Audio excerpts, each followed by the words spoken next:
Hello students, welcome to my YouTube channel. And आज हम discuss करने वाले हैं कक्षा 9 की हिंदी की वर्कशीट नंबर 29, जो हमारी 9 सितंबर की वर्कशीट है। ठीक है, इसके अंदर हम कैदी और कोकिला, जो एक कविता है, गायक आप बोल सकते हो श्री माखनलाल चतुर्वेदी जी हैं, उन्होंने लिखी थी। ठीक है, उन्होंने इस कविता के अंदर जो स्वतंत्रता सेनानी है, जो जेल के अंदर बंद है और अंग्रेज जो द्वारा भारतीयों का जो शोषण किया जा रहा है, उनके साथ जो अमानवीय व्यवहार किया जा रहा था जेल में कैदियों के साथ, और उनको जो यातनाएं दे रहे थे, उनके मार्मिक चित्रण किया। मार्मिक यानी कि जो दयनीय जो होता है वो चित्रण उन्होंने यहाँ पे किया है। तो कैदी और कोकिला में उन्होंने कहा है, क्या गाती हो क्यों रह रह जाती हो, कोकिला बोलो तो क्या लाती हो। तो वो बोलते हैं कि क्या गाती हो, मतलब तुम क्या कहने की कोशिश कर रही हो, कोकिला बताओ कि तुम क्या लाई हो। संदेश किसका है, कोकिला बोलो तो कि क्या तुम किसी का संदेश लेके आई हो, किसका संदेश है मुझे बताओ। ऊंची काली दीवारों के घेरे में, डाकू चोरों बटमोरों के डेरे में, जीवन तो जीते देते नहीं पेट भर खाना, जीने तो देते नहीं पेट भर खाना, मरने भी नहीं देते तड़प तड़प रह जाना। तो वो बता रहे हैं कि ऊंची ऊंची काली दीवारें हैं, काल कोठरियाँ वहाँ पे बनी हुई हैं। ठीक है, और उनको जीने नहीं देते, मतलब वहाँ पे डाकू चोर बटमोर ठीक है अपराधी लोग वहाँ पे हैं, उनको जीने भी नहीं दिया जाता और ना उन्हें मरने दिया जाता और ना ही उनको भरपेट जो है वो खाना दिया जाता है। पूरी रात जो है वो कड़ा पहरा उनके ऊपर रखा जाता है। तम का प्रभाव गहरा है, तम का प्रभाव मतलब अंधकार है, उनकी सोच जो है उनके अंदर अंधकार भरा हुआ है। हिमकर निराश कर चला रात भी काली, इस समय कालमयी जगी क्यों आली। मतलब वो बोल रहे हैं कि अभी इतनी रात को तू क्यों रात को जाग रही है, मतलब आधी रात को क्यों हुक पड़ी वेदना बोझ वाली सी, कोकिला बोलो तो कि एकदम से तुम क्यों चीख रही हो। एक मधुर वाणी जो है वो कोयल बोलती है, पर अब तू आधी रात को क्यों चीख रही हो, तुम सुबह भी तो आ सकती हो। क्या लूटा है मृदुल वैभव की रखवाली सी, कोकिला बोलो तो कि क्या लुट गया है कि तुम ऐसे चीख रही हो, क्योंकि तुम तो मृदुल वैभव की रखवाली हो, यानी कि कोमल आवाज है तुम्हारी, मधुर बोलती हो, तो ऐसा क्यों बोल रही हो। ठीक है, उसके बाद में देख लेते हैं इसके क्वेश्चंस को।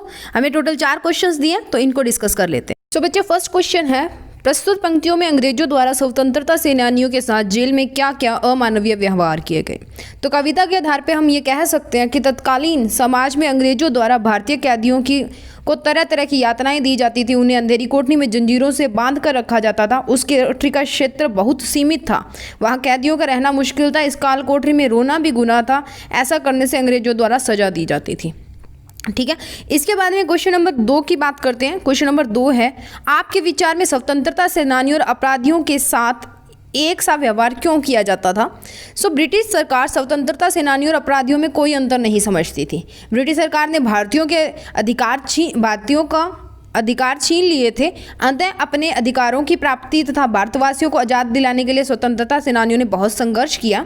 भारतीयों पर अपना वर्चस्व कायम रखने तथा स्वतंत्रता सेनानियों का मनोबल तोड़ने के लिए स्वतंत्रता प्रेमियों तथा अपराधियों के साथ एक जैसा व्यवहार किया जाता था, ताकि वो स्वतंत्रता की लड़ाई ना लड़ सके। ठीक है, उसके बाद में तीसरा क्वेश्चन है, भाव स्पष्ट कीजिए। तीसरे क्वेश्चन में आंसर देखिए। पहला है हमारे पास, मृदुल वैभव की रखवाली सी, कोकिल बोलो तो। मृदुल भाव जो होता है यानी कि मीठा भाव। ठीक है, वैभव मतलब जो धन संपत्ति संपन्न होना। ठीक है, तो इसका आंसर है मृदुल वैभव की रखवाली से। यहाँ कवि का तात्पर्य कोयल की मीठी तथा कोमल आवाज़ से है। उसकी आवाज़ में मिठास होने के बाद जब वह वेदनापूर्ण आवाज़ से चीख उठती है, तो कवि उसे उसकी वेदना का कारण पूछता है। ठीक है, तो उन्होंने पूछा था कि ये ऐसी जो मृदुल वैभव की रखवाली सी, जो आपकी मीठी आवाज़ है, वो एकदम चीखी क्यों, आप मतलब एकदम से जब कोयल चीखती है तो कवि उसका जो है वेदना का कारण पूछता है कि आप क्यों दुखी हो। ठीक है, उसके बाद में कोयल की आवाज़ सुनकर कवि की क्या प्रतिक्रिया थी। कोयल की आवाज़ सुनकर कवि को लगता है कि कोयल कोई संदेश लेकर आई है। संदेश विशेष है, अभी वह अर्धरात्रि में आई है, नहीं तो सुबह की प्रतीक्षा करती। तो कवि को ऐसा लगा कि वो बहुत कोई ज़रूरी एक संदेश लेके आई है, एक समाचार लेके आई है।